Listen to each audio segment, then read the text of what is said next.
Hi, it's Mrs. Duncan, your Humanities 101 instructor, and we're going to go through the chapter 11, on photography. Now, most people today are very familiar with taking photos. We can take them with our cameras now, and it's a very popular thing to do, but photography as an art genre is the focus of this chapter. It's really not on art techniques per se, like how to make a better photo.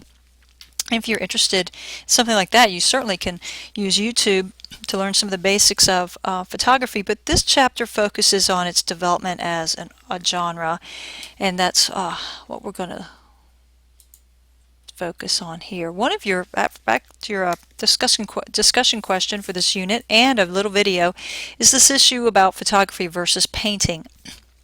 Which one's more realistic? And when photography first came out, it talks about this on page 278. The first demonstration of photography took place in Paris in 1839.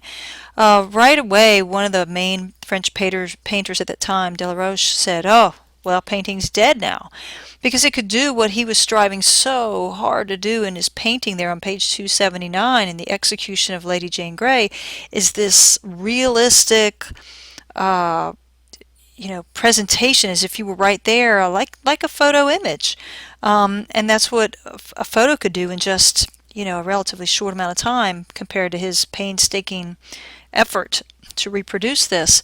And so there's that sort of that question, and really that's going to be the reason all these other movements kind of come. So it's more like a history of the photography as a genre.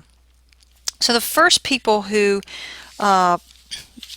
try to look at photography as more than just, a functional thing to see that it would be considered art, are known as the pictorialists. And we're really going to pick up there on page, moving forward in your book a little bit, page 283. Now, I would suggest that you read a little bit about the photography and art there as you consider your discussion posts. That would be helpful. Watching the little video would be helpful.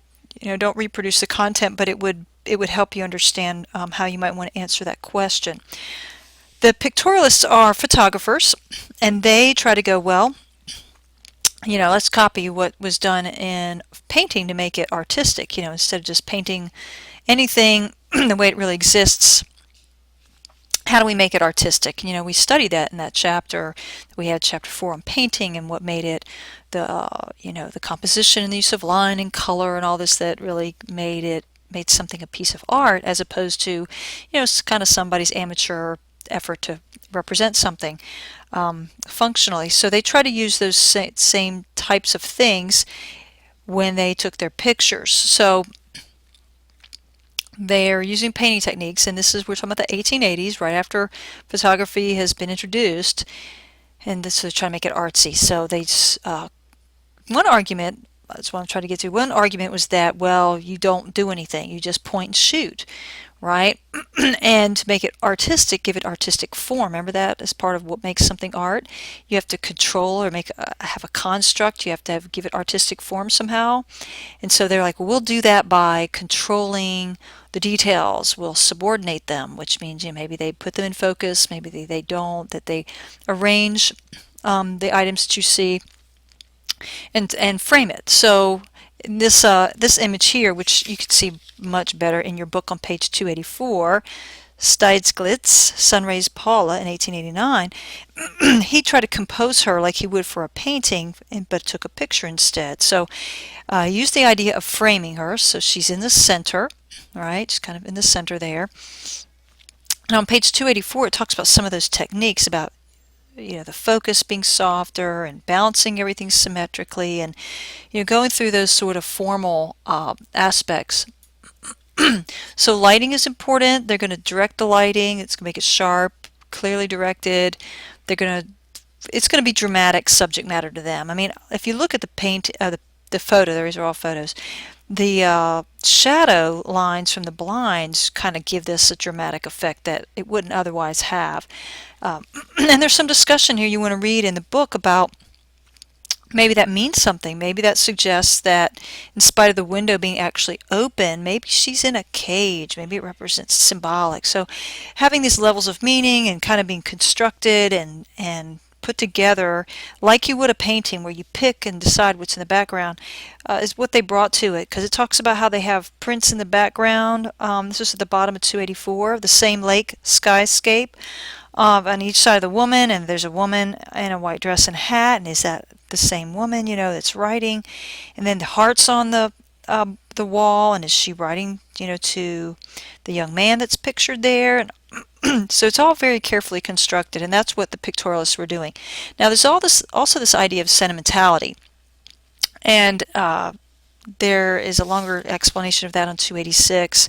The falsifying of feelings by demanding responses that are superficial or easy to come by, and so kind of oversimplification. Um, the idea is that that photographs are just not they don't have that depth that a painting does. If you think about the painting of the execution that we saw versus the photograph, there's something more inherently complex and multiple layers in a painting that's art, like the Mona Lisa and everyone's, and that photographs are just they're less dimensional that way, and so they're kind of accused of being sentimental if they're and shallow. So that's kind of a negative side of that. I just want to show you the flat iron. It's on page 285, and it's discussed there. This photographer that kind of made an art form out of it through the chemical techniques that he used to get this image and get to look. I mean, when you look at it, especially in the book, you wouldn't think it's a photo. You would think it's a painting, and he really worked hard at trying to create it as an art form, aesthetically through his materials and the impression, and not some of the other things. So anyway, the early on notion was that photographers tried to be artsy and manipulate either their and construct the subject matter or the process by which they, made the photograph and the image.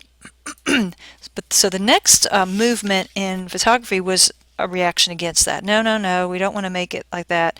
Everything, isn't that beautiful. So photography needs to show things how they really are, even if they're ugly.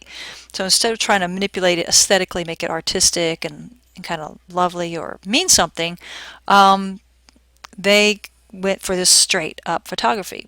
Now it wasn't that they just pointed and shot either. Their emphasis on what made it art was the formality of the quality, technique, excellence in photographic technique, and so that's going to be what sets them apart. Now it was divided into two groups, the F64 group and the documentarists, so we'll take a look at each of them. But first, really good example, the pioneer of straight photography, Stieglitz, his famous photo, the steerage from 1907.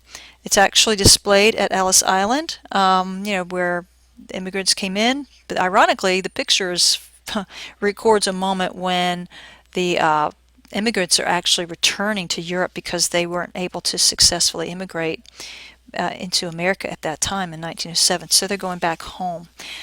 He did more than just point and shoot. They talk about on 288 how he framed it, how the framing leaves out important parts of the funnel, the drawbridge, the nearest people. He chose this selectively. He didn't arrange it, so it's not like pictorialists who would have arranged it. This is how it is. He didn't stage it, but he did frame it. And so they mentioned the straw hat. If you look there, top center, how it kind of is a focus, and getting the balance, the lady and with the baby in the bottom left, how everything is balanced technically in composition, the division, and so forth. So it's formally organized well, as if he had constructed it. He didn't stage it, but he caught that and he constructed it through his framing. So everything's what they say, rhythmically interrelated, mechanical and modern, and stark next to soft, and so for that sense it has artistic elements, even though it's not like the pictorial ones. All right, so the F64 group, we're on page 288 still. This group derives its name from the small aperture. It's a camera term, and aperture is the opening. I know a little, but not a lot about cameras. So when you have this little tiny aperture, you have to have a lot of light for it. It gets the depth of field, so it's more three-dimensional looking instead of just flat. So they focused on as the cameras were developing, using these apertures to get what they wanted. They want to make sure everything was in very sharp focus, so you get that sense of three dimension. They're more objective. It's not meant to be sentimental. They're just really trying to capture something really, really well. A real good example is Ansel Adams. Hopefully you've heard of him. He's a very famous black and white photographer. Everything he did is in black and white. And his photo, Moon and Half Dome, that's in our book on page 290, looks like that. Okay, is the example they give. And it says he establishes another ideal, the fine print, getting the finest. This was before they had all the digital pixels too, right? You remember early on, and even like some of your camera phones, they'll take an image, or like Snapchat has the worst image resolution of that. It's very grainy, okay? Well, when it's finer and more detailed, there are different things that produce that, and he was at the time trying to get it through this zone system that he developed for the tonality and getting the different. That's why he did black and white, because you have the shades and tones of darkness, right? And all of it's in black and white. So he developed that and got this really crisp. But said he spent days trying to print one photograph to get it just right, and so you could see all the layers and of the rock there at Half Dome. You could see it a little bit better in your book on 290. And then how he just framed everything up, It says at the end of that commentary on it that Adams made every effort to intensify our sense of the rockiness of the stone, as well as its power, by choosing the best moment of natural light to reveal its character. I've been out to Yosemite and seen this, and you try to get a picture of it yourself, but it has a lot to do with what time of day, because it could be kind of cloudy, the shadows are not in the right place. Of course, I got nothing that looked like this.